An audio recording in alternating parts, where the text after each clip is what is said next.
નમસ્કાર વિદ્યાર્થી મિત્રો, આજે આપણે ધોરણ 11 આંકડાશાસ્ત્ર ચેપ્ટર નંબર 4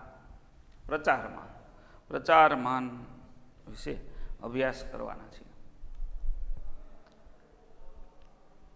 પ્રચારમાન ચેપ્ટર નંબર 4, જેની અંદર આપણે આગળના ચેપ્ટરનું રિવિઝન કરવાના. જે આ ચેપ્ટર આપણે આગળ ભણ્યા છીએ તેનો જ અભ્યાસ રિવિઝન છે, થોડુંક એક સ્ટેપ આગળ વધે છે. બરાબર. પ્રચારમાનની અંદર એના 4 માપનો આપણે અભ્યાસ કરવાના છીએ કે વિસ્તાર, ચતુર્થક વિચલન, સરેરાશ વિચલન અને પ્રમાણિત વિચલન.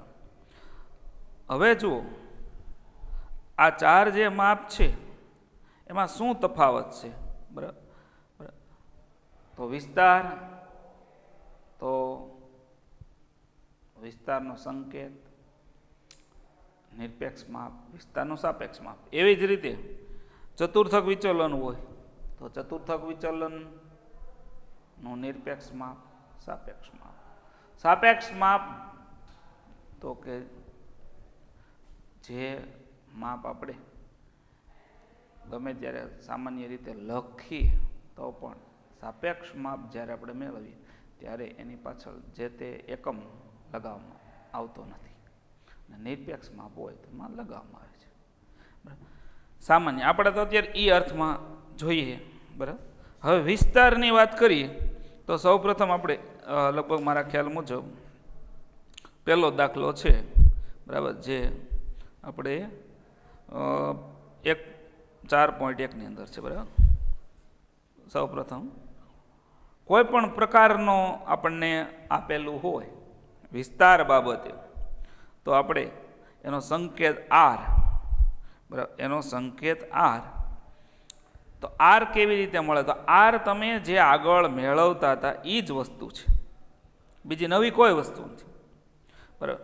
આપણે જે વસ્તુ આગળ મેળવતા હતા એ જ વસ્તુ અહીંયા મેળવવાની છે. બરાબર.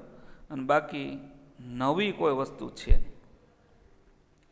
તો સાપેક્ષ વિસ્તારનું સૂત્ર તો આર ભાંગા છેદમાં એનો સરવાળો આવે છે. કોનો સરવાળો? તો અહીંયા આપણે સંકેત છે ને XL અને XH વિશે અભ્યાસ કરીશું.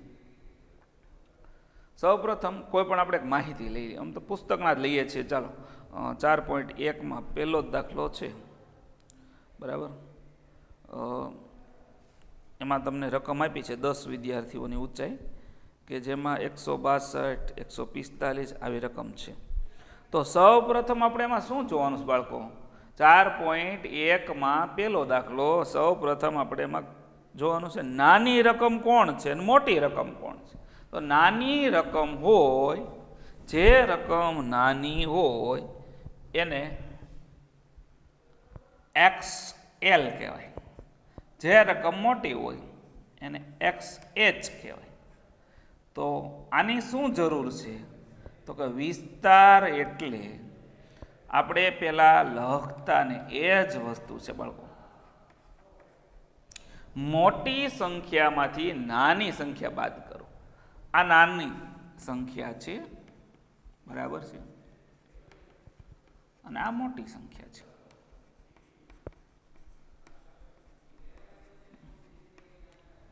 બરાબર છે. આ જ વસ્તુ છે વિસ્તાર. તો હવે આપણે વિસ્તાર મેળવવો છે. તો વિસ્તાર આર બરાબર આપણે લખશું દાખલા નંબર 1, બરાબર, કે વિસ્તાર આર બરાબર XL, બંનેની બાદબાકી કરવાના એટલે વિસ્તારમાં XH માઇનસ XL. હવે જો એમાં મોટી સંખ્યા 185 છે અને નાની સંખ્યા 145 છે. મોટી સંખ્યા 185 છે, નાની 145 છે. એટલે બાળકો પ્રથમ દાખલાનો આન્સર આપણને મળે છે.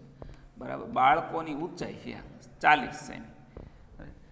10 બાળકો જે છે એની ઊંચાઈનો તફાવત આટલો છે એનો વિસ્તાર. બરાબર.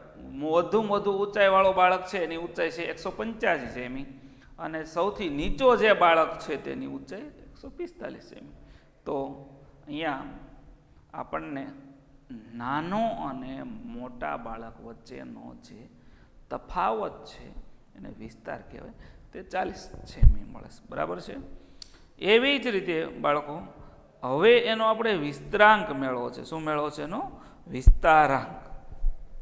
તો શું કરીશું? જો વિસ્તારાંક છે એ સાપેક્ષ માપ છે, આ નિરપેક્ષ માપ છે. બરાબર. વિસ્તારાંક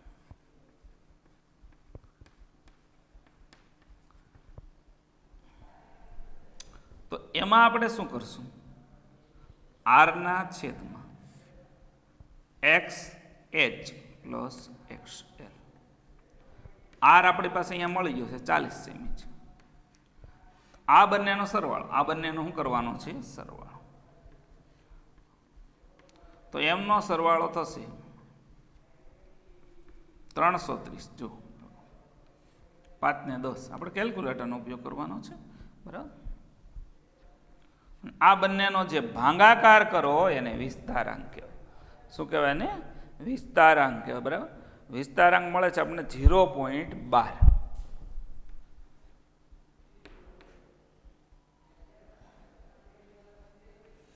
બરાબર. તમે કેલ્ક્યુલેટરમાં આ રીતે ઉપયોગ ભાગાકાર કરી શકો છો. બરાબર. 0.12. હવે આપણે એવી જ રીતે આ અનિયમિત વર્ગીકરણ, આ કેવું હતું? અનિયમિત વર્ગીકરણ. બરાબર. વર્ગીકૃત ન હતું એટલે અવર્ગીકૃત કયો અથવા અનિયમિત અવર્ગીકૃત. એના માટે આપણે મેળવી લીધું. જો આ અવર્ગીકૃત પ્રથમ દાખલો છે એ અવર્ગીકૃત વિશે આપણે અભ્યાસ કર્યો હતો. અવર્ગીકૃત અવલોકન હતા જેમાં કોઈ વર્ગીકરણ નહોતું. હવે આપણે અસતત માટે અસતત, તો અસતત વર્ગીકરણ કેવું હોય? જો અસતત જે છે એમાં આપણને દાખલા નંબર કેટલામાં છે? બીજો આપેલો છે. 77 બસ શહેરમાં મુસાફરી માટે પ્રાપ્ત છે. બરાબર. એમાં એક બસ છે એમાં 2 મુસાફર છે, અમુક 4 બસમાં 7 છે. આ રીતે ગોઠવાયેલા છે અને એનો આપણે વિસ્તારાંક બીજો દાખલો 4.1નો બીજો દાખલો પાડો. જો અસતત માહિતી કહેવાય. કેવી કહેવાય? અસતત માહિતી. આ અવર્ગીકૃત કહેવાય. આમાં સીધી જ મોટી સંખ્યા, નાની સંખ્યા. અસતતમાં એ જ વસ્તુ બને. બરાબર છે. વર્ગીકૃત હોય છે. એમાં તમારે બાળકો શું કરવાનું છે? તો કે જો મુસાફરોની સંખ્યા ઓછામાં ઓછી છે એ 2 છે, તો એક્સ એલ બની જાય 2. અને એક્સ વધુમાં વધુ જે મુસાફરોની સંખ્યા છે હાઈએસ્ટ, તો એ છે 37. એક્સઆઈમાં જોવાનું, ખાસ ધ્યાન રાખજો, આવૃત્તિમાં નહીં જોતા. બરાબર. એક્સઆઈમાં જોવાનું છે. એક્સઆઈ 37. તો આનો આપણે વિસ્તાર મેળવવો હોય, વિસ્તાર. બરાબર. X h minus x 37 minus 2 બરાબર 35. કેટલા છે? મુસાફરોની સંખ્યા 35 છે. અને પછી એણે શું કીધું છે આપણને? તો કે આનો વિસ્તારાંક પણ મેળવો. તો વિસ્તારાંક બરાબર શું કરવાનું છે? તો આરના છેદમાં x h minus x l. R કેટલો આવ્યો? 35. આ બંનેનો સરવાળો 37 પ્લસ 2. તો આ બંનેનો ભાગાકાર કરીશું એટલે આપણને વિસ્તારાંક મળશે. બરાબર છે.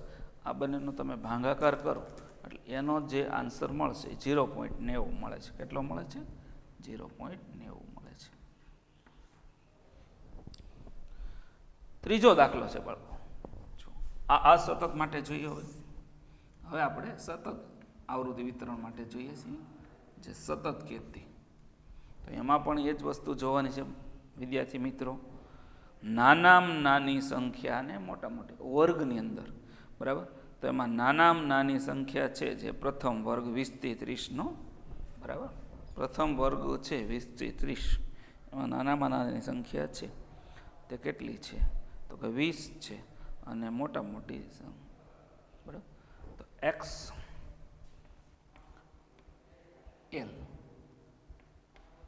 બરાબર 20, બરાબર, પ્રથમ વર્ગની 20 અને એક્સ એચ 80, 20 થી લઈને 80 સુધીના વર્ગો છે આપણે, 20 થી 30, 30 થી 40, 40 થી 50. તો જે નાની હોય ને એને અહીંયા લઈ લેવાની, મોટી હોય ને એક્સ જ કહેવાનું. તો એનો વિસ્તારાંક આર, આર બરાબર બાદ બાકી કરો L minus H, H minus L, તો આપણને મળશે 80 માઇનસ 20 બરાબર 60. બરાબર, હું આપ્યો છે એનો એકમ લગાવી દેવાનો. તો કે એમાં આપણને આપેલું છે ગુણ, વિદ્યાર્થીઓના ગુણ છે, 20 થી 80 સુધીના ગુણ બાળકોએ મેળવ્યા છે. તો ગુણની જે આપણને અવલોકનો આપ્યા છે તેની જ બાદબાકી, આવૃત્તિની નહીં. એવી જ રીતે વિસ્તારાંક, બરાબર છે. વિસ્તારાંકમાં આ જ વસ્તુ બનશે, તો કે આર છેદમાં એક્સ એચ પ્લસ એક્સએલ, આનો બેનો સરવાળો કરી નાખો. આર છે એ કેટલો છે? 60 છે, અને આ બેનો સરવાળો કેટલો થશે? 100 થશે. તો કેટલા આવશે? 0.60. વિસ્તારાંક 0.60 મળશે. ત્રણેય વસ્તુ જોઈ લ્યો, બરાબર. જો અવર્ગીકૃત હોય, મોટી સંખ્યામાંથી નાની સંખ્યા બાદ કરો એટલે વિસ્તાર મળે, બરાબર. મોટી વિસ્તાર ભાંગા બંનેનો સરવાળો કરો એટલે વિસ્તારાંક મળે. એવી જ રીતે અસતત માટે જુઓ તમે, તો એમાં એ જ વસ્તુ, અવલોકનો જે આપ્યા છે એમાં નાનું અવલોકન સૌથી મોટું, બંનેની બાદબાકી કરો એટલે વિસ્તાર મળે, અને આર ભાંગા બંનેનો સરવાળો કરો, બંનેનો સરવાળો કરો એટલે આપણને વિસ્તારાંક મળે. એવી જ રીતે અહીંયા, બરાબર, સતત આવૃત્તિ વિતરણ હોય તો જે વર્ગો આપ્યા હોય એની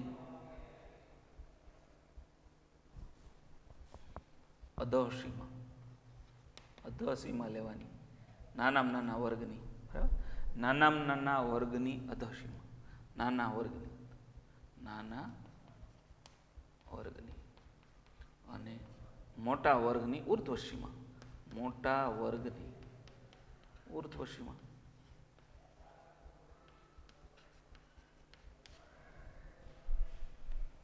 બંનેની બાદબાકી કરો એટલે સીધું આપણને આર મળી જાય, અને આર ભાંગા બંનેનો સરવાળો કરો એટલે આપણને વિસ્તાર મળી જાય, બરાબર. પછી આમાં ચોથો દાખલો છે બાળકો, એમાં એ જ કરવાનો છે. એમાં 5 છે નાનામાં નાનો, અને મોટા મોટો છે તે 34 છે, બરાબર. વકરો છે દરરોજનો, તો બંનેની બાદબાકી કરો, 34માંથી 5 જાય એટલે સીધું જ આવી જાય છે કે 29,000, અને 29 ભાંગા છેદમાં બંનેનો સરવાળો કરો એટલે આપણને મળશે એનો વિસ્તારાંક 0.4. હવે આપણે જે જોવાના છીએ વિદ્યાર્થી મિત્રો, એ જોવાના છીએ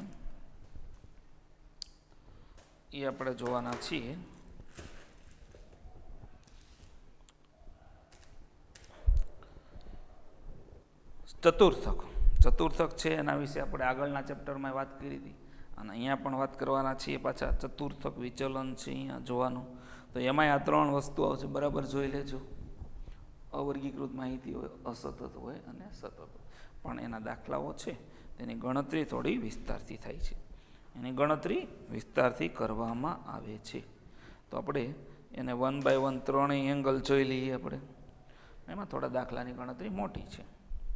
હજુ એમાં આપણને પહેલા જ દાખલામાં બાળકો ચતુર્થક છે એ પોઈન્ટમાં મળે છે, બરાબર છે. તો જ્યારે ચતુર્થક છે એ પોઈન્ટમાં મળે ને ત્યારે એક સ્ટેપ વધી જાય છે, બરાબર. જો એમાં આપણે Q1 મેળવીએ છીએ, તો Q1 છે એનું પોઈન્ટમાં મળશે, બરાબર. એટલે એમાં થોડોક વિસ્તાર છે એ વધી જાય છે.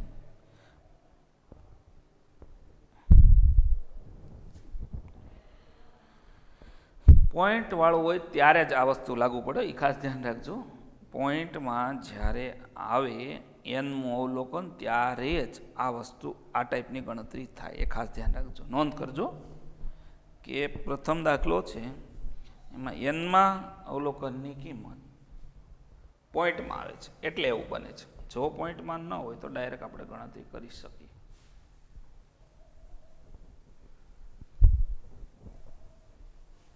જુઓ બાળકો, પહેલા દાખલાની રકમ છે બરાબર 15 થી લઈને 41 સુધી, 15 થી લઈને 41 સુધીનો ચડતો ક્રમ થાય છે બરાબર.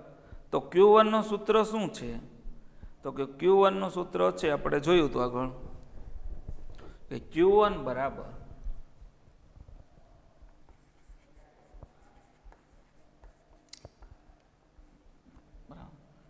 પ્રથમ ચતુર્થક હોય ને, પ્રથમ ચતુર્થક એને Q1 કહેવાય. પ્રથમ ચતુર્થકને Q1 કહેવાય. તો Q1 નું સૂત્ર શું આવે? તો n+1/2 ગુણ્યા એટલે n+1/4 ગુણ્યા 1 આવે બરાબર. માં અવલોકનની કિંમત, અવલોકનની કિંમત આને થોડું ટૂંકમાં લખશો આપણે, અવલોકન. હવે અહીંયા આપણી પાસે અવલોકનો 10 છે મારા ખ્યાલ મુજબ. કેટલા અવલોકનો છે? તો અવલોકનો 10 છે બરાબર. 10 અવલોકનો છે એટલે આપણે એને ભાંગીશું એટલે પોઈન્ટમાં આવશે. જો ખાસી ધ્યાન રાખો કે અવલોકનો એટલે n છે ને આપણી પાસે 10 સંખ્યાઓ છે એટલે કેવું બનશે? તો કે 10 + 1 બરાબર 1 એટલે 11 કરો એટલે 2.75 અવલોકનની કિંમત.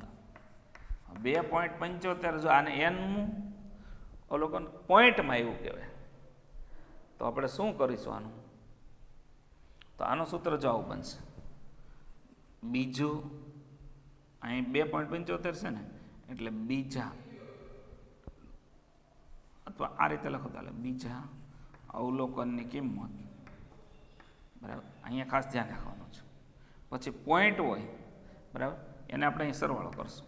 0.75 કૌંસમાં ત્રીજા અવલોકનની કિંમત, ત્રીજા અવલોકનની કિંમત માઇનસ બીજા અવલોકનની કિંમત.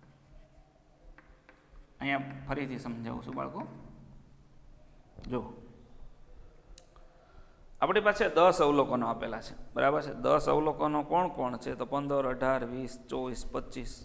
15 પહેલો દાખલો છે ને,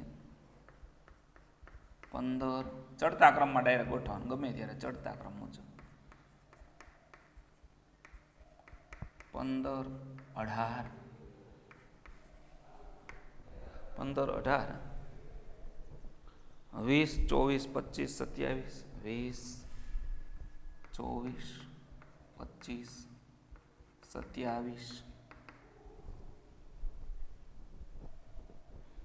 32, 35, 36 ને 41. 32, 35, 36 ને 41 આવા 10 અવલોકનો. અહીંયા જો આપણે Q1 નું સૂત્ર શું? તો અહીંયા પોઈન્ટમાં આવ્યું. જો પોઈન્ટમાં ન આવે ને ત્રીજું અવલોકન હોત તો આપણે કહેત 20 આવે Q1. બીજું ડાયરેક્ટ આવ્યું તો 18 આવે. ચોથું આવ્યું 4 આવ્યું તો પોઈન્ટ વાળું હોય ને ત્યારે શું કરવું? તો કે અહીંયા જો 2.75 હોય ને તો બીજા અવલોકનની કિંમત, બીજા અવલોકનની એટલે કેટલી? તો કે બીજો અવલોકન 18 છે પ્લસ ત્રીજા અવલોકનની કિંમત માઇનસ બીજા અવલોકનની કિંમત 0.75. પછી ત્રીજું અવલોકન કેટલું છે? તો કે 20 માઇનસ બીજું અવલોકન તો કે 18. તો આવી રીતે એનું આપણે કાઉન્ટ કરવાનું છે. આની બેની બાદબાકી કરો એટલે 2 થશે. રેડી? પછી 0.75 ગુણ્યા 2 પ્લસ 18 કરવાના છે. તો આપણે કેલ્ક્યુલેટરની મદદ લેવાની છે બરાબર છે. 0.75 છે એનો તમે ગુણાકાર કરો એટલે આ રીતે બનશે. તો કે જો એનો તમે કાઉન્ટ કરો તો આવે છે 19.50 બરાબર.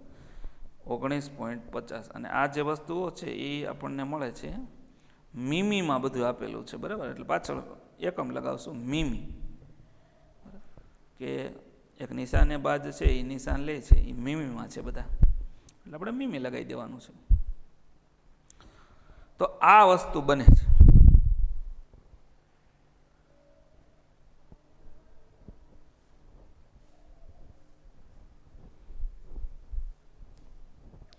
હવે આપણે જોઈએ છીએ, જો કે આનું છે કાઉન્ટ, આની 0.75 એટલે 1.5 અને આનું 19.5 આપણને મીમીમાં આપ્યું છે એટલે લખશું 19.5 મીમી. આ એકમ લગાવ્યો, નિરપેક્ષ માપ છે ને એટલે. આની અંદર આપણે Q1 મેળવ્યું, ફરીવાર જોઈ લો પોઈન્ટમાં હતું એટલે અહીં બીજું અવલોકન પ્લસ 0.75 જે ઉપરના પોઈન્ટ હોય તે, પછી બીજા પછી કયો અવલોકન આવે તો કે ત્રીજું માઇનસ બીજું, આ બંનેની બાદ બાકી અને આ ગુણાકાર. હવે આમ આપણને પાછું Q3 મેળવવાનો. શું મેળવવાનો છે? Q3 મેળવશું એટલે એમાં એ જ પોઈન્ટનો પ્રશ્ન આવશે. Q3માં આના દાખલા મોટા છે, મેં તમને કીધું કે આનો છે ને દાખલો છે એ વધુ વિસ્તારવાળા અને મોટા છે. તો Q3માં આ જ વસ્તુ લાગુ પડશે કે Q3 બરાબર,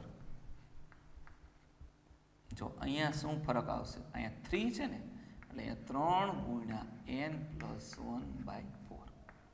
જો આમાં ફરક શું કે આ ત્રીજો ચતુર્થક છે, આ પ્રથમ હતો આને ગુણ્યા 1 આવતા હતા, એટલે અહીંયા ગુણાકારમાં 1 લખો કે ન લખો કાંઈ ન ફરક પડે, પણ Q3 ને Q2 હોય તો આપણે ગુણ્યા અહીંયા 3 કરવા પડે, Q2 હોય તો 2 કરવા પડે.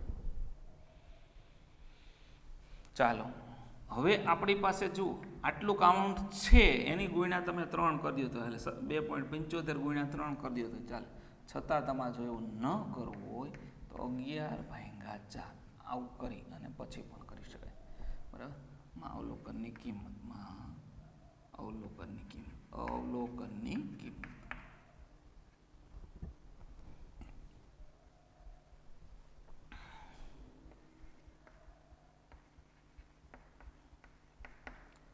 હવે 11×33 કરીએ એટલે આપણને શું મળે?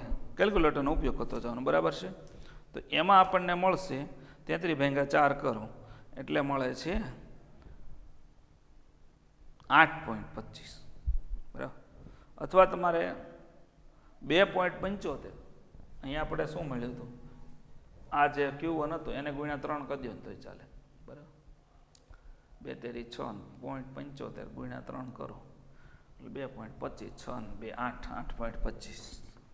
8.25 અવલોકનની કિંમત. 8.25 અવલોકનની કિંમત છે બાળકો, રેડી. તો અહીંયા જોવાનું છે 8મું પાછું પોઈન્ટમાં આવ્યું તો આપણે સૂત્ર લખવાનું, 8મા અવલોકનની કિંમત